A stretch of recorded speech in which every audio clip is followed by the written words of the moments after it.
ಅವ್ರೇನಾದ್ರೂ ಇಲ್ಲದೆ ಇದ್ರೆ ನಮ್ಮ ಬದುಕು ಮೂರಾವಟ್ಟೆ. ಅವ್ರೇನಾದ್ರೂ ಇಲ್ಲದೆ ಇದ್ರೆ ನಮ್ಮ ಇಡೀ ಜೀವನದ ಪಯಣ ಸುಡುಗಾಡಿನಲ್ಲಿರುವ ಸ್ಮಶಾನ. ಸ್ವಚ್ಛ ಭಾರತ ಸ್ವಾಸ್ಥ್ಯ ಭಾರತದ ಅಭಿಯಾನಕ್ಕೆ ಪ್ರಥಮರು.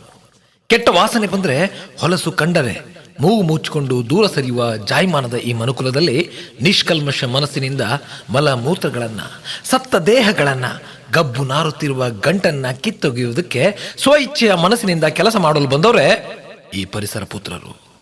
ತಮ್ಮ ಕಾಯಕವನ್ನ ಕೈಲಾಸದಂತೆ ಹೊತ್ತು ಮಾಡುವ ಪರಿಸರ ಪುತ್ರರ ಜೀವನ ಹೇಳತೀರದಂತಾಗಿದೆ.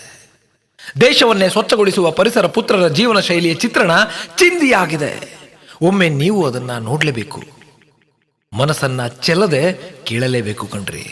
ಸೂರ್ಯನ ಬೆಳಕು ಭೂಮಿಗೆ ಸ್ಪರ್ಶವಾಗುವ ಮುನ್ನವೇ ಇವರ ಕೈಯಲ್ಲಿರುವ ಪೊರಕೆಯ ದಾಂಡು ಭೂಮಿ ತಾಯಿಗೆ ಅಲಂಕಾರ ಮಾಡಿಸಲು ಮುಂದಾಗುತ್ತದೆ.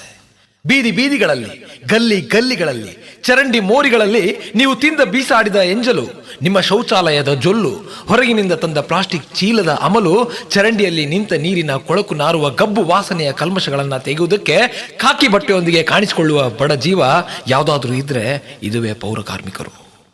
ಅವರು ಇದ್ದಾರೆ ಎಂಬ ಧೈರ್ಯದಿಂದ ತಾನೇ ನಾವೆಲ್ಲ ಇಷ್ಟೆಲ್ಲ ದಾಂಧಲೆ ಮಾಡೋದು ಅಲ್ವಾ?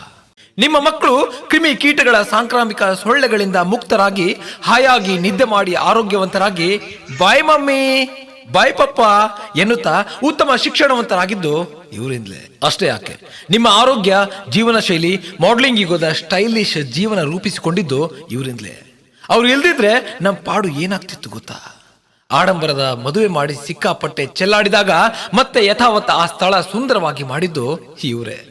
ಬಟ್ ಇದೆಲ್ಲದಕ್ಕೂ ವಿರುದ್ಧವಾಗಿದೆ ಅವರ ಬದುಕು, ಅವರ ಮಕ್ಕಳ ಬದುಕು, ಅವರ ಜೀವನ ಶೈಲಿಯ ಕಸುಬು. ಅಷ್ಟೆಲ್ಲ ಯಾಕೆ ಸುಮ್ಮನೆ?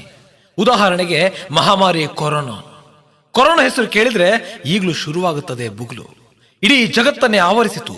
ಪರಿಸರ ನಾಶ ಮಾಡಲು ಹೊರಟ ಈ ಮನುಕುಲಕ್ಕೆ ಸರಿಯಾದ ಪಾಠವೇ ಕಲಿಸಿತ್ತು. ರಾಶಿ ರಾಶಿ ಹೆಣಗಳು ಭೂಮಿಯ ಒಡಲು ಸೇರಿತ್ತು. ಮಾನವ ಜನ್ಮಕ್ಕೆ ಆತ್ಮಶಾಂತಿಯೂ ಸಹ ಇಲ್ಲದಂತೆ JCB ಯಂತ್ರಗಳ ಮೂಲಕ ಅಂತ್ಯಕ್ರಿಯೆ ನಡೆಯಿತು. ಕೊರೋನಾ ಮಹಾಮಾರಿ ತನ್ನ ರೌದ್ರ ನರ್ತನ ತೋರಿ ರಣ ಕೇಕೆಯನ್ನ ಹಾಕಿತ್ತು. ಅಂತಹ ಕಠಿಣ ಪರಿಸ್ಥಿತಿಯಲ್ಲೂ ಸಹ ಮಹಾಮಾರಿ ಕೊರೋನಾಗೆ ಎದೆ ಕೊಟ್ಟಿ ನಿಂತವ್ರೆ ಬೇರೆ ಯಾರೂ ಅಲ್ಲ, ಈ ಕಾಕಿ ತೊಟ್ಟ ಪೌರ ಕಾರ್ಮಿಕರು, ಈ ಪರಿಸರ ಪುತ್ರರು. ನಗರವನ್ನ ಸ್ವಚ್ಛಗೊಳಿಸಲು ಸಾಂಕ್ರಾಮಿಕ ರೋಗದ ಬಾಯಿ ಮುಂದೆ ಪೊರಕೆ ಪುಟ್ಟಿ ಹಿಡಿದು ನಿಂತು ನಿಮ್ಮ ಪ್ರಾಣ ಉಳಿಸಿದವರು ಬೇರಾರೂ ಅಲ್ಲ ಸ್ವಾಮಿ, ಈ ಪೌರ ಕಾರ್ಮಿಕರು. ಇಡೀ ಭಾರತಕ್ಕೆ ಬೆನ್ನೆಲುಬಾಗಿ ನಿಂತ ಪರಿಸರ ಪುತ್ರರಿಗೆ ಅದೇ ಕೋವಿಡ್ ಸಂದರ್ಭದಲ್ಲಿ ಅವರಿಗಾದ ಅವಮಾನ ಅಪಮಾನ ಅಷ್ಟಿಷ್ಟಲ್ಲ.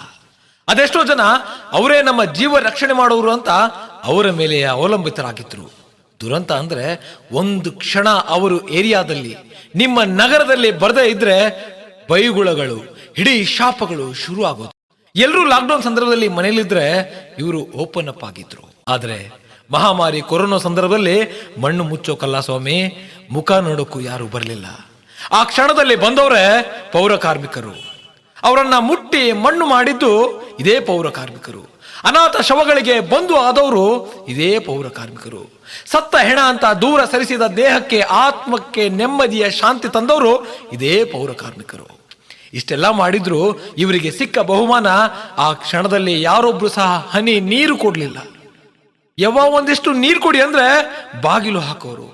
ಮನುಷ್ಯತ್ವ ಮರೆತು ಹೇ ಮುನ್ಸಿಪಾಲಿಟಿ ಅವರೇ ಅಂತ ಕರೆದವರು ಉಂಟು.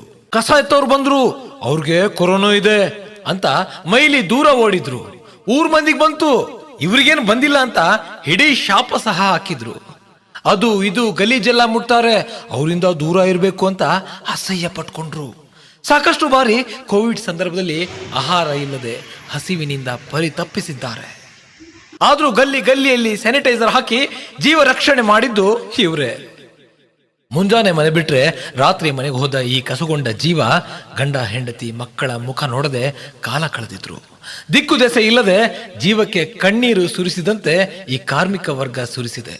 ಓಯ್ ಮುನ್ಸಿಪಾಲಿಟಿ, ಓಯ್ ಕಸ ಎತ್ತವ್ರೆ ಅಂತ ಕಸದಿಂದಲೂ ಕಡಿಯಾಗಿ ಕಂಡ ಮಾನವೀಯತೆ ಇಲ್ಲದೆ ನಡೆದುಕೊಂಡ ಸಮಾಜಕ್ಕೆ ಅದೆಷ್ಟೋ ಬಾರಿ ಈ ಬಡಪಾಯಿ ಹೃದಯಗಳು ಕಣ್ಣೀರು ಸುರಿಸಿದೆ.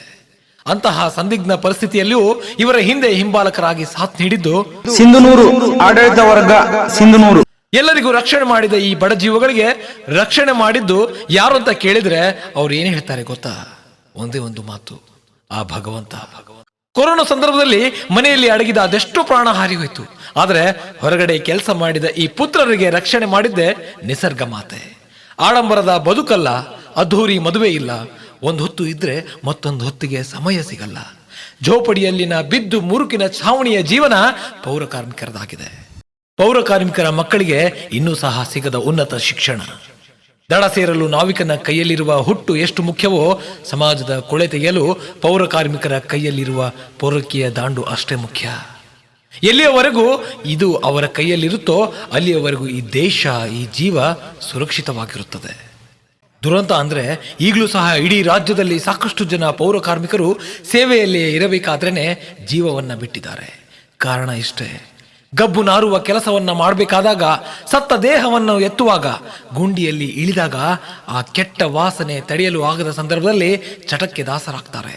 ಅನಾರೋಗ್ಯದಿಂದ ಹಾಸಿಗೆ ಹಿಡಿದು ಕೊನೆಯ ಉಸಿರು ಎಳೆಯುವಂತಹ ಪರಿಸ್ಥಿತಿ ಎದುರಾಗುತ್ತದೆ. 100 ಬಾರಿ ಜಾಗೃತಿ ಮೂಡಿಸಿದರೂ ಎಚ್ಚೆತ್ತುಕೊಳ್ಳದ ಈ ಸಮಾಜದಲ್ಲಿ ನಿತ್ಯ ಯಾರು ಚೆಲ್ಲಿದರೂ ಈ ಕಸದ ರಾಶಿ ಅಂತ ಮನೆ ಮನೆಗೆ ಬಂದು ನಿಮ್ಮ ಕಸವನ್ನ ಹೊತ್ತೊಯ್ಯುವವರು ಇವರು. ನಗರವನ್ನ ಸ್ವಚ್ಛವಾಗಿಡಿಸಲು ಪ್ರತಿದಿನ ಅವಿರತವಾಗಿ ಶ್ರಮಿಸುತ್ತಿರುವ ಈ ಜೀವಕ್ಕೆ ಬೇಕಾಗಿದ್ದು ಸಾರ್ವಜನಿಕರ ಸಹಕಾರ ಕಣ್ರಿ.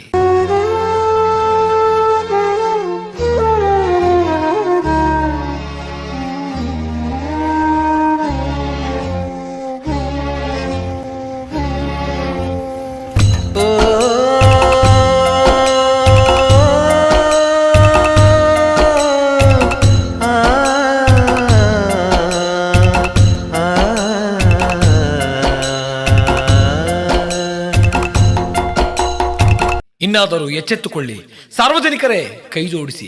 ಇಷ್ಟು ದಿನ ಯಾವುದೇ ಸುರಕ್ಷತೆ ಇಲ್ಲದ ಕೆಲಸ ಮಾಡಿದ ಈ ಜೀವಕ್ಕೆ ಇತ್ತೀಚಿನ ದಿನಗಳಲ್ಲಿ ಸರ್ಕಾರ ಪೌರ ಕಾರ್ಮಿಕರ ಆರೋಗ್ಯದ ರಕ್ಷಣೆಗೆ ರಕ್ಷಾ ಕವಚವನ್ನ ನೀಡಿದೆ.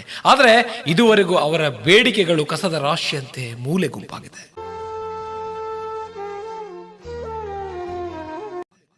ಕೇಂದ್ರ ಮತ್ತು ರಾಜ್ಯ ಸರ್ಕಾರಕ್ಕೆ ಕೇಳಿಕೊಳ್ಳುವುದು ಇಷ್ಟೇ, ಪೌರ ಕಾರ್ಮಿಕರ ಬದಲಾಗಿ ಪರಿಸರ ಪುತ್ರರು ಅಂತ ನಾಮಕರಣ ಮಾಡಿ. ಅದೆಷ್ಟೋ ಜನ ಗುತ್ತಿಗೆ ಆಧಾರದ ಮೇಲೆ ಕೆಲಸ ಮಾಡುತ್ತಿದ್ದಾರೆ, ಅವರನ್ನ ಕಾಯಂಗೊಳಿಸಿ. ಇರುವುದಕ್ಕೆ ಆಸರೆಯನ್ನ ಮಾಡಿಕೊಡಿ.